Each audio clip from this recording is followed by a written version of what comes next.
real estate biz is drastically changing, and modern real estate success can't be learned in some old course manual. This is everything they never told you about real estate, where industry leaders expose secrets to success, contemporary lead generation, and how to dominate social media. All moderated by your host, the real estate goat and queen of social media, Carrie Soave. Welcome. I'm your host, Carrie, and I am joined with David Hutchinson. He is a Toronto real estate broker with Rare Real Estate for 5 years in the industry. Is on a team of 11, and you started off in the rentals in the downtown core. He's a huge believer in CRM utilization, which is perfect. We're going to talk about that, and helping agents understand they likely don't have a lead gen problem, but a follow-up problem. You've built a brand online from being genuine, and that's why I want to have you on. Your social media kills me. It's fucking hilarious.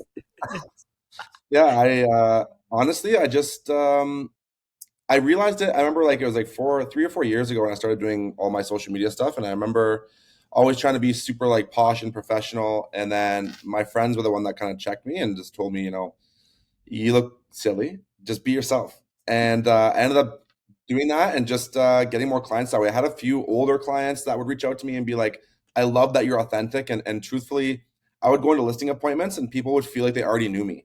So, if I went in, I think, and I was a different person, I think they might have been like, who the fuck is this guy?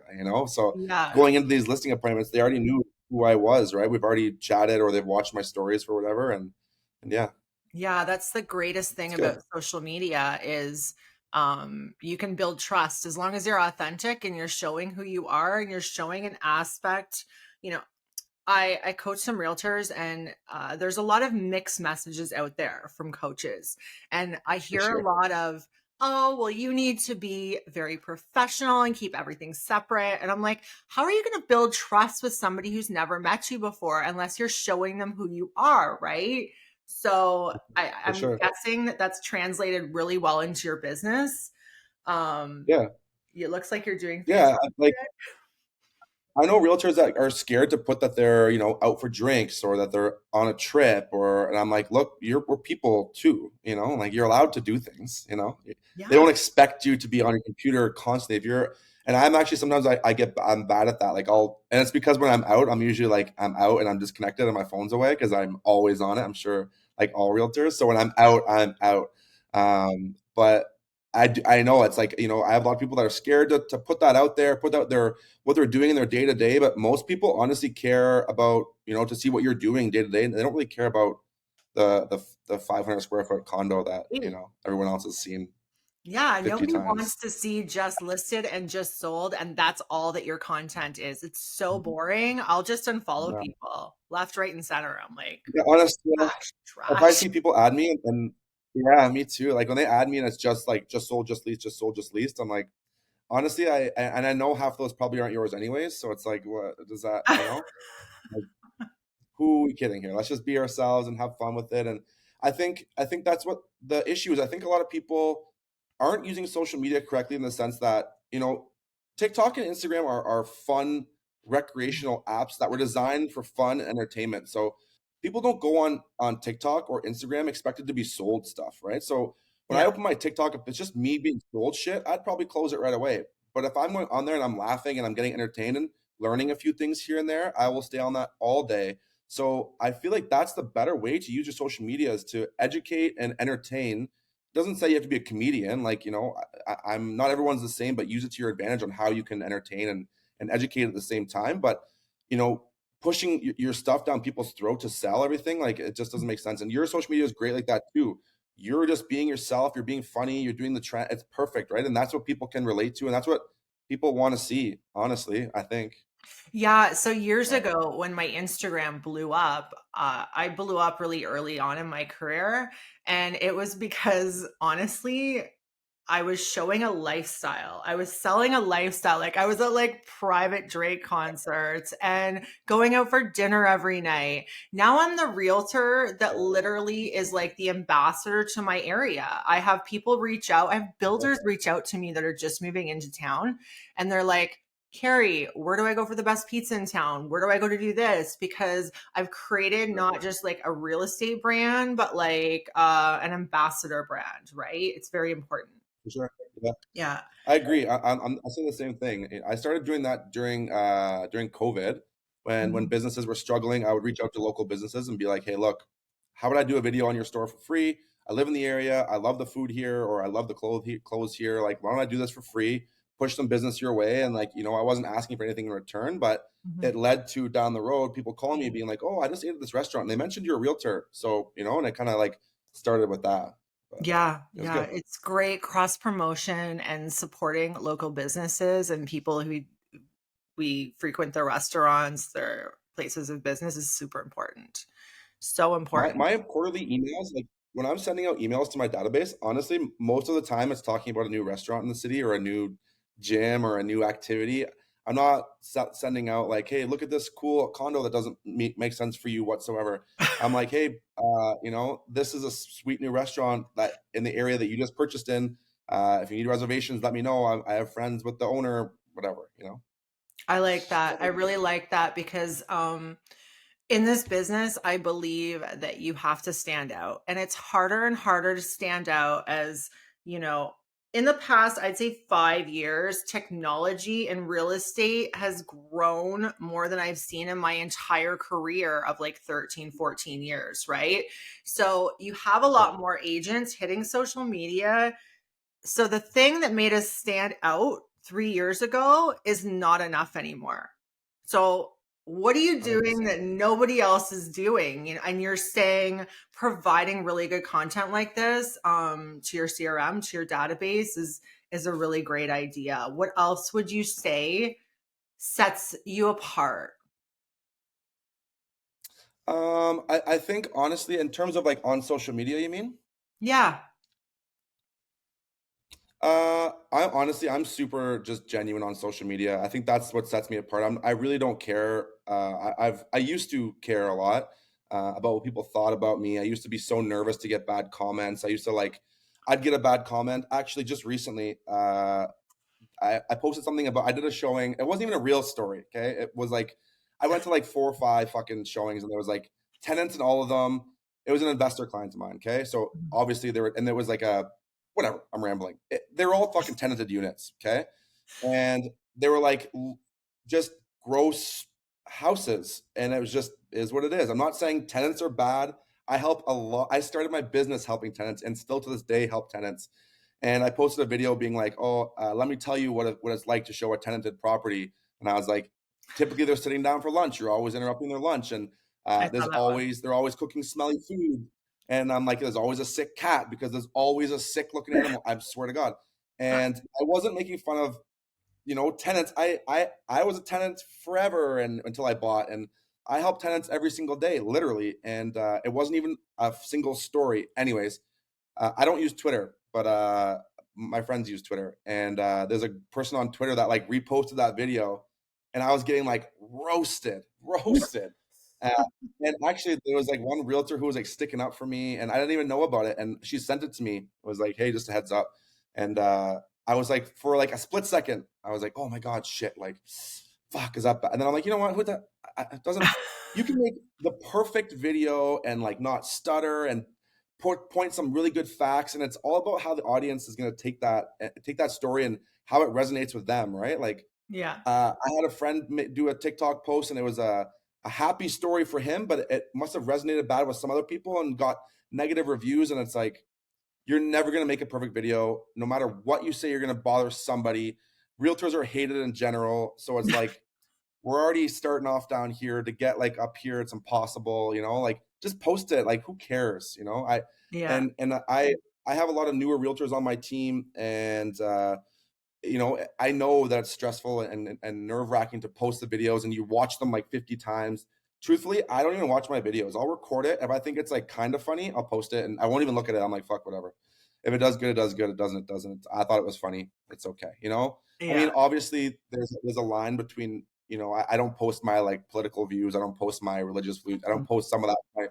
But to an extent, I mean, you know, just post it, you know? Yeah. I see some of your content and I literally laugh out loud, and I don't laugh out loud a lot.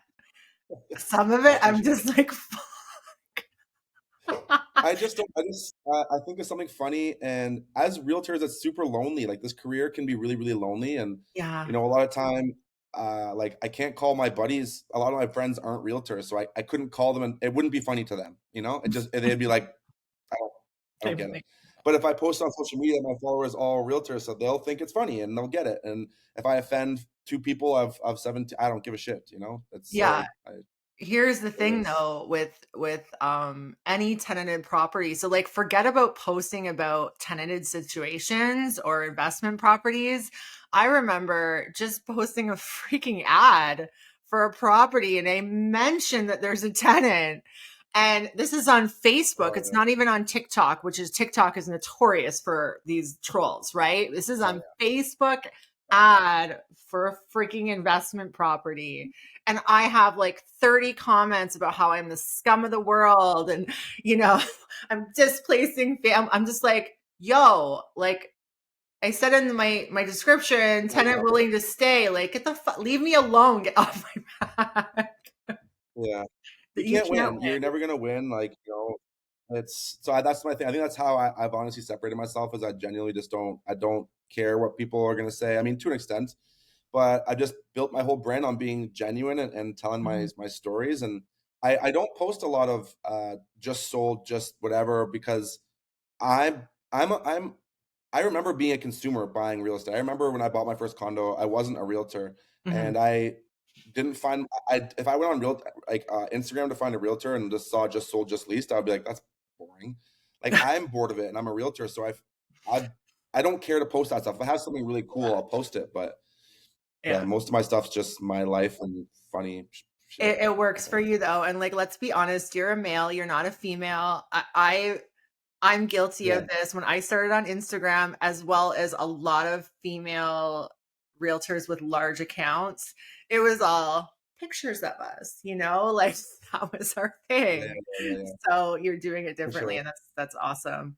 I Um, think I actually think it's I feel, and it's not maybe not my place to say this, but I honestly feel that the female realtors have it a little bit more difficult than some of the male realtors in the sense that like I see my girlfriend's account, you know, and it's just different, you know, like people it's different. People are the comments she gets are way worse than I get. yeah, I feel like a lot of time for me, for example, I get a lot of DMs from social media from people to go see properties or to meet for whatever. And I think mm, I'm a big 6'4" dude with tattoos. So like if someone wanted to meet me to go show a house at 9 p.m. off Instagram, yeah. I'll go because I'm not that concerned. But on the other hand, I know like I have a lot of new realtors on my team.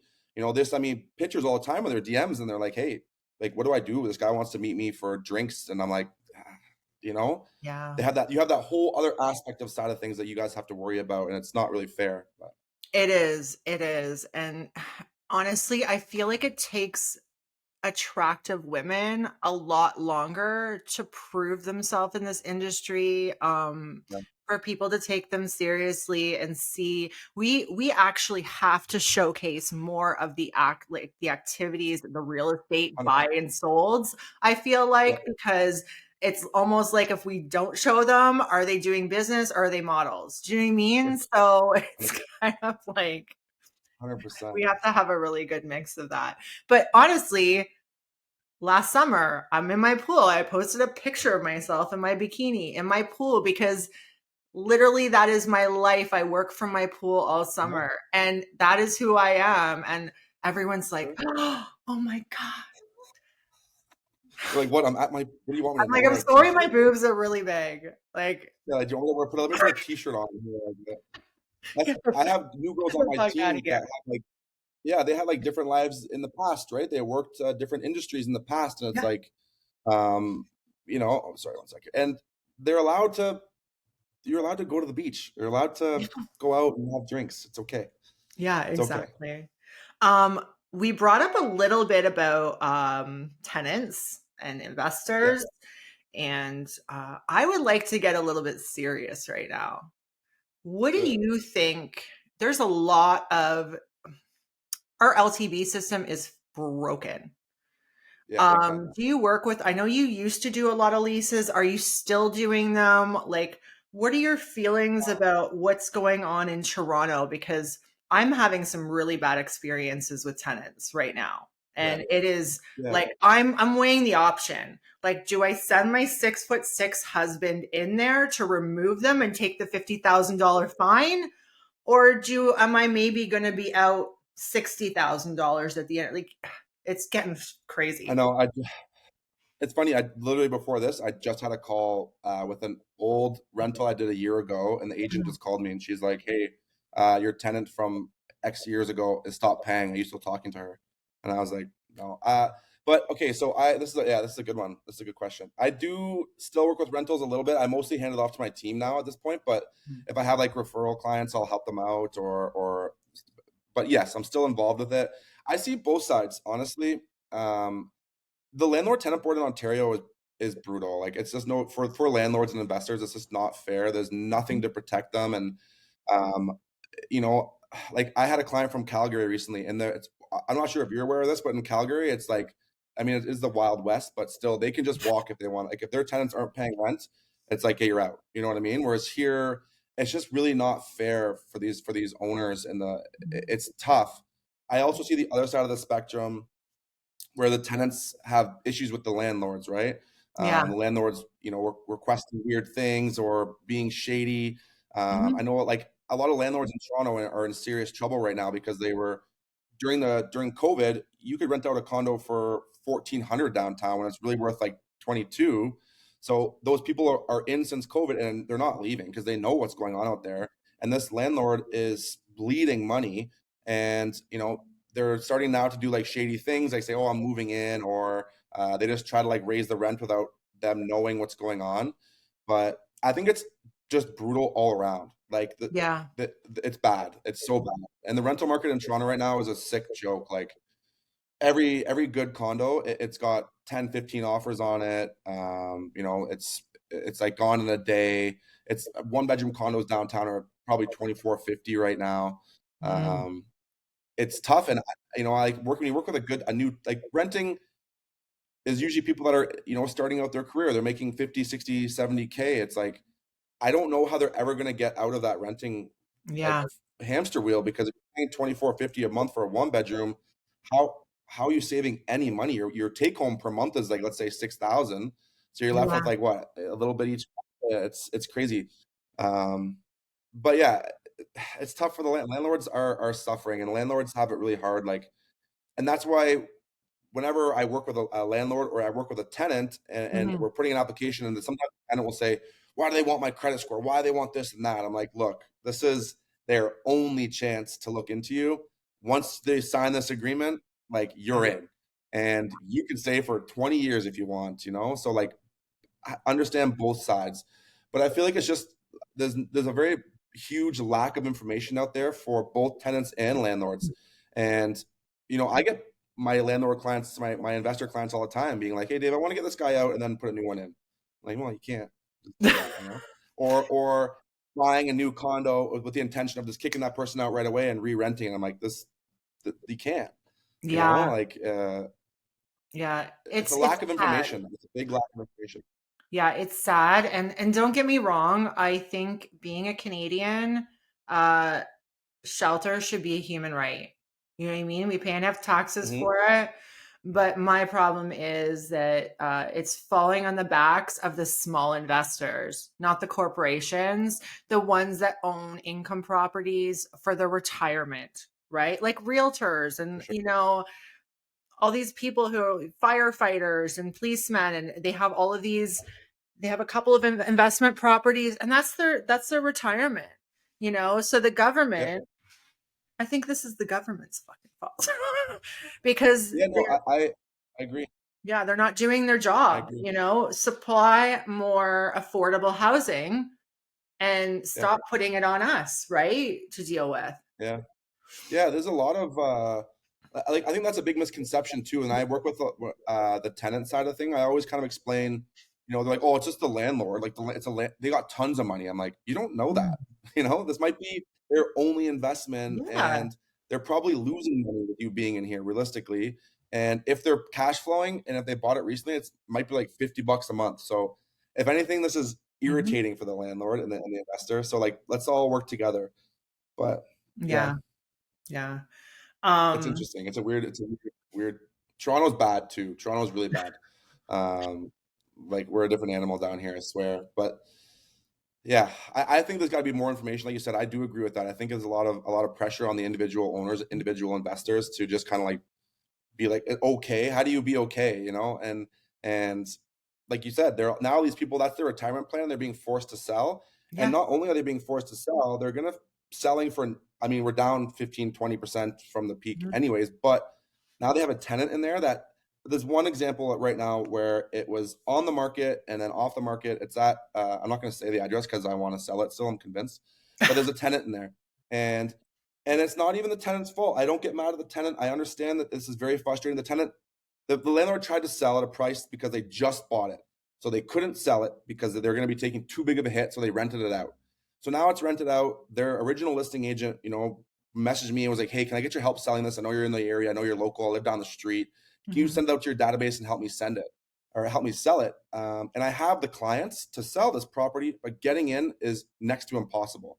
And everyone says, well, you can go in between 8 to 8, but it's like, is it worth the headache of getting and showing up to the door and then the tenant not letting us in? It's a big mess, So this investor client, she has one condo and can't sell it, and she's probably losing like $500-600 a month with this tenant inside. And I get the tenant doesn't want to let people in all the time. It's very annoying trying to live their life, but they can't. And I got inside, and the guy is just working from home. He's not messy, but there's like he's never unpacked, moved in, just boxes everywhere. And unfortunately, a lot of first-time home buyers can't look past that stuff. They walk in, they're like, and it's uncomfortable. You try to show a house, and the guy's watching you, and you're like, opening a cupboard. Is it okay? It's just a mess. So it's well, tough. there is good Really news for tenants out there. They now have free legal counsel through the LTV. So I don't know if a lot know that, but they definitely do. Free legal counsel. All you gotta do. I hope that they can actually use that. Have you ever tried calling the landlord tenant board before? Like, my tenant did. My tenant got some great help. Actually? Oh yeah. Oh yeah. Oh, not great for me, but Yeah. I tried to call one time, and it took me like over an hour and a half to get a hold of somebody, and they were so unhelpful. I was like, oh, cool, thanks. Like, appreciate it. So yeah. I actually had a seller a few years ago. She had one income property. She's not very educated. And she rented out to, I don't know, some couple she knows, and it wasn't going well. And she wanted to evict them and sell. So she asked me, can you help me do this? So I actually went down to the LTV office in Hamilton at the time. I don't know if it's still there. I did everything for her. And then she gave me the fucking worst review ever. Like a year later, just got like, I don't know if she's like sitting there fucking drinking a year, 2 years later, and then just decided to rate me like the worst review in the whole world. And I'm just like, are you kidding me? I sat in a fucking 2-hour lineup for you at the LTV. Get the fuck out of here. Reviews scare me. I had an ex-girlfriend a while back put some bad ones on mine. So geez. Good times. Oh my God. And you know what the worst part is? I reported the first one, had it removed, and then she keeps doing it every year. Yeah, I still have, I think I have 3. I think I have 2 or 3 ones that are still up from my ex. Yeah, it's okay. It is what it is. It is what it is. So you are with Vay, right? You guys are in a relationship. You've been together for a while. Are you guys going to combine your business at all? I don't think so.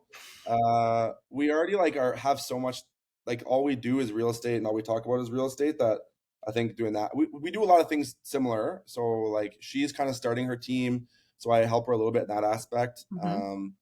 But yeah, I think separate is just easier. We already do so much together. Like we live across, we don't even live together. We live across the street from each other, which is funny. But everything we do, we're in the same circle, people, friends. We're like, we live beside each other. We see each other every day, and all we talk about is real estate. So it's like, I want to try to keep some of it separate. And maybe one day in the future. Yeah, I feel like that would be okay if you're married, right? If you get married, I feel like that would be a really good brand.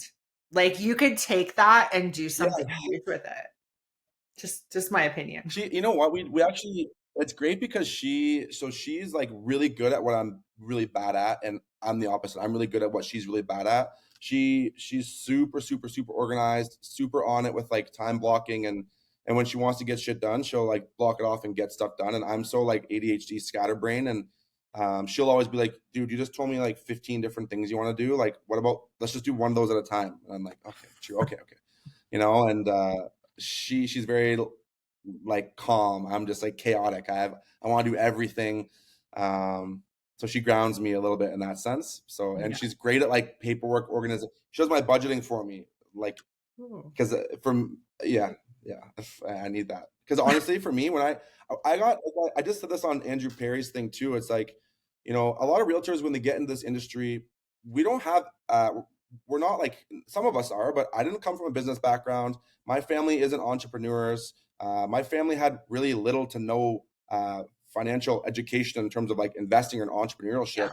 So I came into this industry with none of that knowledge, and now you're expected to run a business. And I grew fairly quickly to the point where I was like making good money. But if you're making good money and you have no like financial literacy or financial like education, I would make my money and be like, I don't understand how I have $0 in my account. Like I made so much money this year and I have nothing to show for it. And truthfully, it was only until when I was doing really well, and when rates started rising, everyone came to a bit of a slow halt there. And I was like, shit, like, okay, I need to like evaluate what I'm doing here. And I had my business coach involved, and I had, they helped me too. But I think being financially literate in this industry will help you so much. And my first like 4 years in this business, I didn't care. I just spend money how I thought it would come and go. And I was very irresponsible with my money. And only now I kind of am able to understand that, you're running a business. And if you don't understand your business and where your numbers and where you're spending, and if that's going to make you money on the back end, like, my coach was like, do you think the CEO of Coca-Cola is wondering where his next check's coming from? Do you think he's wondering what his ROI is on this ad? No, they know these things, and so should you. Yeah. So, we took a look at my whole business as a whole, and as of, I think it's been like a year and a half now, realistically, where I've been doing this, but I track everything, everything I track to the point where I know exactly how many phone calls I make, how many appointments I set, how many emails, how many texts, how long my conversations are, my conversion rate, because I look at how many appointments it takes me to get one closing. And that can help you take your business to the next level. Because if you're just running on this hamster wheel of just chasing transactions without actually this was a lesson I learned at the beginning, but taking the time to work in your business and working on your business are two separate things. Yeah. Right. You need to take that time away to work on your business, because if you're constantly working in your business, you're just going to run the hamster wheel and you're going to burn out real quick. And you're going to be like, you're going to get somewhere in 5 years and be like, how the fuck did I even get here? I don't even know, Yeah. So, tracking for me is massive. And that's kind of how I got into this whole budgeting thing with Bay, because I was like, shit, I need to be way more diligent with this. I need to know where every penny of mine is going. I need to know all this shit. And yeah, like tracking a business is something that I think a lot of realtors don't do. And extremely, extremely important. Like I use Follow Up Boss for CRM, and it tracks manually automatically how many phone calls are made, how many dials, how many call attempts, whatever, texts, emails. And at the end of the year, it's amazing. So you can say, okay, let's just use a number, say this year you make 500,000. Well, if I want to make $1 million next year, I've seen how I made 500,000. I see it. I know what I have to do to make 500,000. If I want to make $1 million, I have to double it. So I have to double my output, right? I have to double the phone calls, double the emails, double the appointments, whatever. And, you know, for me as one thing that I had like a kind of a cool revelation in my business recently was my business coach broke down what I made hourly based on, you know, conversations and closed transactions and all that stuff. What I made hourly working with sellers, buyers, and renters. Because at some point to scale your business, and I know you're already doing this, so it's kudos to you, but for the newer realtors, to know if you want to get to the point where you want to scale your business, you have to learn how to hand off stuff to other people, or you'll be stuck in it and you're going to burn yourself out. It took me forever. I'm a control freak. So for me, I had to learn to hand off stuff to people, and you know, if you work out a commission on the back end, that's cool. But he broke it down because rentals were my baby. It's like I learned from my original team leader. She showed me how to do these rentals, and I took it and I made it my own, and it's how I got to be successful. So for me, it's like, okay, well, you know, I'll just take out one more renter. But if you break it down to cost per hour, it makes sense for me to use that time to try to recruit more and get more listings or work with more buyers. It just doesn't make sense anymore. So I learned how to look at my business and the big scope of things, and then I can kind of take it from there. Yeah. I totally agree, but myself, I still struggle with giving up a certain amount of control. And I feel like Me too. that can be a huge obstacle. We know we need to leverage to scale. It's common knowledge. Well, it's knowledge to those that have had coaches. Let's be honest. It's the coaches that have guided us and got us here, right? But I struggle with giving up the control. I struggle with hiring people that are going to give a shit about my business the way I do. Part of the reason, like the only people I had working for me in the past when I had my team, I had an admin and then I had an ISA, and my ISA was family. So cool. After him, it was like, oh my God, I've got to hire somebody that isn't going to care about my business like I do. It's really nerve-wracking. We got to do it, right? It is what it is. But that's a very common fear. Yeah, big time. It's hard. And it's, I talk with realtors all the time about that. And you know, for me, like, I think like I mentor a lot of new realtors. I know you do too. And I you know, it took me a while, even as a realtor for myself, to understand like my true value on what I bring to people. And I think that's maybe a complex of a lot of successful people, is they don't truly understand the value they bring to people. And it took me a while to be like, oh, I can, you know, not do this for free and maybe get something in return if I'm helping. Or, you know, when I was like getting successful for the longest time, I was just giving my shit away for free and all this and that. And I still give stuff away for free. No, of course we all do. But it comes to a point where you get to, you know, you see what you're doing in your time and you're like, oh shit, okay, I need to start charging for this, because like, you know, it doesn't make sense for me anymore to give all this away for free. But it took me forever. It took me like, I think I'm going into my it'll be 6 years in this May. And I'm still like, I still feel like I'm new. I mean, you're always learning in this industry, but I still feel like I'm just like a new little David, you know? It's always going to be like that. I've been in the industry for almost 14 years, and I'm doing a couple commercial deals right now that I'm just like, thank God for that lawyer's approval condition, because I did one commercial deal ever. It didn't even close, but it was like almost a year-long thing, and it was just a mess. Like big learning curve, but yeah, commercial is a different animal. I love it. It literally makes me feel alive. Yeah, I do. It's just, you need a little bit of. Yeah. The only thing is if we thought that the real estate industry was hard for women in residential, now it's not just the clients.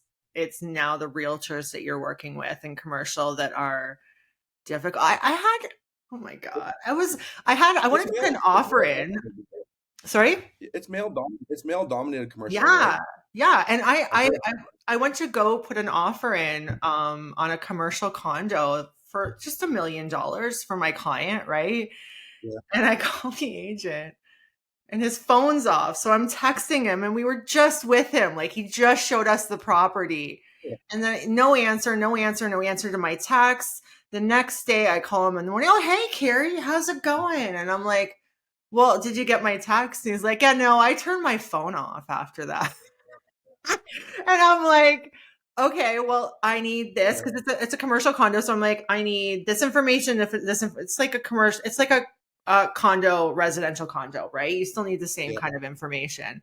And he's like, okay, well, just like put the offer together and I'll try to get that to you. By the way, never got it to me for 4 days, but I'm putting the offer together. And he's like, I'm like, is 48 hours irrevocable good for you? Because this guy seems really fucking lazy, right? And he's like, you know what, Carrie? In commercial, we don't use irrevocables. I'm like, where the hell are we? Are you like, who do you think you're talking to? Like, I've done commercial real estate and you're going to tell me it's going to take you 2 weeks to get this in front of your client? Get that? Like, I was just. I remember my guy would send me, he would drive by places and send me pictures and be like, hey, can you call this number? And I was like, sure. And you'd call like 50 times, no answer.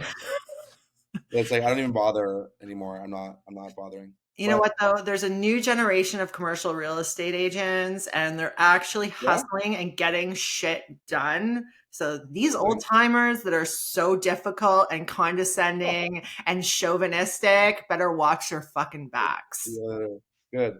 I like that. I actually, I don't know much about commercial, to be honest, but I've talked to a few people and they're like, they mentioned it was male dominated. And just from that one experience I had, I was like, I don't know if I could do this. I don't have the patience. Like, we had to visit the property like 40 times. And I'm like, I still haven't gotten $1 from this. I'm like, I don't even know if this is closing, like, and I've been here 40 times. I'm like, oh my God. The closing was like in a fucking year and a half. I was like, yeah, but that's rare. That's rare. I'm actually working on an offer right now on a property sight unseen. So that's actually rare. It's not like that all the time. Okay. Yeah, I don't know. That scared me. That scared me away from the I was like, no, I don't know. Not for me. So, but I mean, we still, Oh, so go ahead. Go for it. No, it's okay. I want to ask you the big question because this is what the podcast is about. What's the number one thing that nobody ever told you about our industry before you got into it? You have to look out for you first. I think I came from a sports background. I played hockey my whole life, and I was like so used to being a part of teams and having success within a team, and I just trusted everybody. But this industry, I think is the one thing I wish I knew at the beginning was you have to look out for yourself first. I mean, not everybody has ill intentions here, but I think to an extent, you always have to make sure you put yourself first. And I tell even the agents that interview to work with me that I'm like, go talk to 10 different people because you need to look out for you first and what makes sense for you. And that's all you need to worry about. That's really good advice.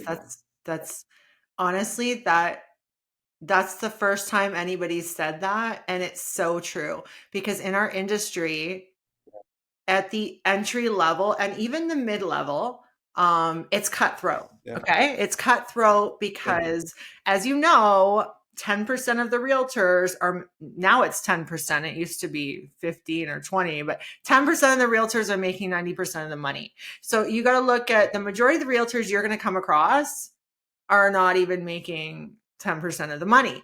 So everybody, of course it's going to be hyper competitive and cutthroat because they don't even know where their next fucking deal is coming from. So you got to watch your back, right? But once you get, and I was talking to Kathleen Black about this, once you get to a high performance level and you're at a different level in your business, that's when things open up. And because nobody gives a shit, there's enough money for everybody. And me, even like giving away a deal means nothing in the grand scheme of things because I'm going to eat and I'm going to eat well, regardless of how much I give away. Yeah, I love that. It's true. Like I think a lot of realtors have like a scarcity mindset, and if you have an abundance mindset where there's so much business to be made here that And I kind of touched base or back on when I said, you got to charge for your stuff, but I still give away tons of shit for free because I think it was Gary Vee that said it, and it stuck in my head forever. It's like people used to shit on Gary Vee for giving away free information and free tips and tricks or whatever. All these like entrepreneurs were like, hey man, we're charging $500 for our course. You just gave this away for free. And he's like, and they'll always be like, aren't you worried that people are going to come for your business if that's what you're giving away free information? They're going to come for your business. And he's like, look, if I tell 1,000 people to do exactly this is how you're going to make $1 million. Maybe 1% of those will actually go through and do the stuff that you taught them. So exactly. I tell everybody all my tips and tricks, right? Like I meet with people all the time in Toronto and go through my CRM system, and I show them how I utilize it. I show them my tech systems that I use, my tech stacks that I use with my business. And I show them all the things that I use because it's not going to affect my business. I'm going to do okay. Yeah, I agree. Like I agree. And yeah, I was in church on Sunday. Most people don't know this about me, but I go to church every Sunday. And that's what the sermon was about. It was about giving away and giving as much as you can, and it's going to come back to you. And I totally believe that. That's the purpose of this podcast. At the end of the day, when I was younger, I was an attractive female in the real estate industry. I'm sure you can talk to Vay and you know exactly what it's like for the first 5 to 10 years when you are an attractive female in this industry. So not only is it competitive, but everybody hates you, especially if you're doing well. Right? So I just wanted to create this podcast so that I could, because it's very isolating and it's very, there's so much tidbits of information that people can have for free in every one of these podcasts. They just got to fucking listen to them. Right? But it's cool too. Like everyone, we at Rare, and I'm sure other brokerages too, we have like our mastermind meetings with all the people that are in the top of the brokerage. And it's crazy to see, like, Justin Bregman, for example. This guy is an absolute shark that's making like millions a year. Okay. Mm-hmm. He doesn't use the CRM system. Like his business literally could not be more different than mine. Like, I'm not even joking. I see what he does and I'm like, dude, what? Like, how do you, and your business is different than mine. Everyone else, there's so many different ways to be successful. And that's the nice thing with this podcast, what you're doing. I think it's great because you can listen and everyone has a different way of how they got to where they are. And you can take bits and pieces from every different bit of business and apply it to however you want to, do your own. So it's kind of cool. Like there's no black and white way to do things. There's no, you have to do it this way, you have to do it this way. There's tons of options. And as a new realtor, listening to these podcasts and getting free information is huge because you can use whatever you want, right? If you don't think that would work for you, then don't do that part. What I mean? Like there's so many different ways to make business or make money in this business. It's great. Yeah, absolutely. Okay, so I want to kind of do a little bonus round to our little interview here. And I'm going to call it Realtor Appreciation. Be nice to your effing realtor. And here is why. Dave, share with everybody because being on social media, we get a lot of trolls. We get a lot of people sending us nasty comments on our posts. So everybody listen to these. And then next time you're interacting with your realtor, I don't know, maybe like call your realtor and ask them out for lunch or something, So true. Let me see here. I had one a little while ago that was really funny. Oh, not funny to me. I didn't really care, but it might make some people sad. What is it here? Let's see. Where'd it go here? Oh, here we go. Great. And this was just a post on me I was just giving information. I was just like educational content. Great. Another knuckle walking talentless realtor that scraped through high school and couldn't do anything meaningful with his career. That's so mean. Like I don't even know this person. I genuinely don't know this person. I don't even know who they are. That was a good one. Let me see here. There's a couple I got roasted recently, so let me see here if I can find that. And we're laughing, but like Just Yeah. people remember, be nice to your effing realtor, you know? Yes, it wasn't nice. Let's see. This one was a good one. I got a let's see. Maybe try a different profession. Let's see. One sick-looking human being. What a terrible person. I wonder if he knows how awful he is. Oh, and the $1,000 jacket is the icing on the cake because I was wearing a Canada Goose jacket. What a tool. Let's see. Can't stand people like this guy. I was like, what? Let's see. I can go on for a long time. Yeah. Yeah, basically that's pretty much what I do. Yeah. Oh, I'm a craft realtor. Like, and like this person, who is this person? I don't even know. I want to look this up now. I just saw this one. Who are you? Like, I always said this. I thought this was strange. Like, as an adult human, like, I've never been on social media ever, no matter how angry I've been, and have been like, you know what? I'm gonna write. Like, I don't like certain things people post, and I don't agree with everything everybody posts, but like to go online as an adult human and be like, piece of shit, like fucking loser, like what? Like what are you?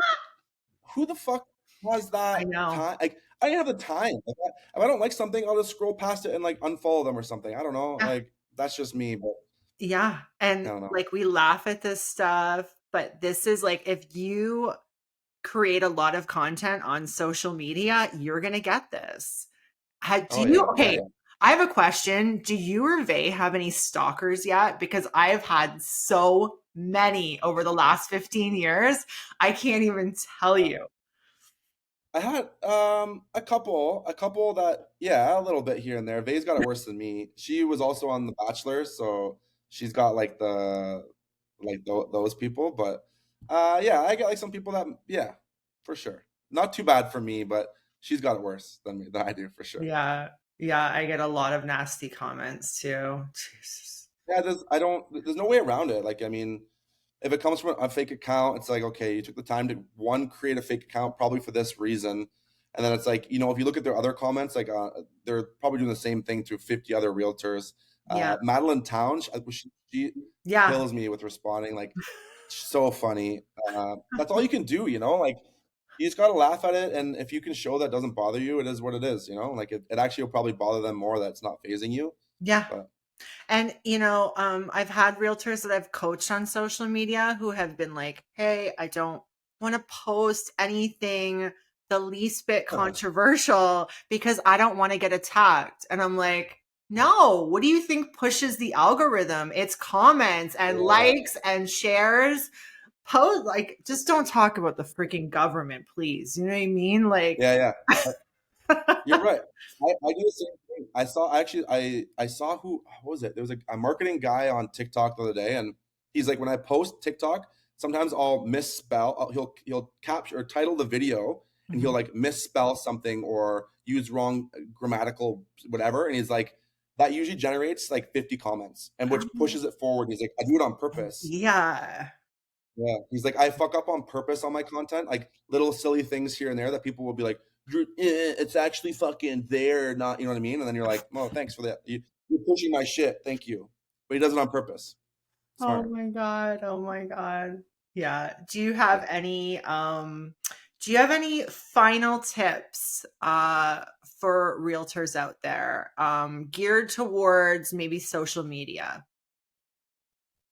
Um, I think you should use. I mean, a lot of people have this understanding, or sorry, a lot of people think that by posting on social media, they're going to generate just tons of buyers and sellers, and it's gonna be like, you know.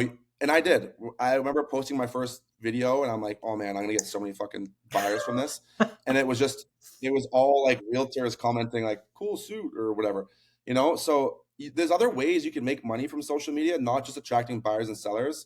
Um, I took this again from Andrew Perry, but I get a ton of agent to agent referrals because Mhm, I just came to the understanding that majority of my followers on my Instagram are other realtors, mhm. and I answer almost everybody on social. Sometimes I get super overwhelmed, but I try my best to answer and build relationships to all these different realtors across all of Ontario. And the amount of people that have sent me business from Niagara, Ottawa, Vancouver, because I follow them, they follow me, I follow them back, I comment on their shit, they comment on my stuff. And then when they think, oh, Toronto, I have someone looking in Toronto, oh, Dave is in Toronto, right? So for me, I kind of understood that I'm not always going to get buyers and sellers on Instagram. My majority of my followers are other realtors. So for me to profit from what I'm doing, I keep really close contact with a lot of realtors. I build really meaningful relationships on here through Instagram, and then I get agent to agent referral business from that a lot, actually.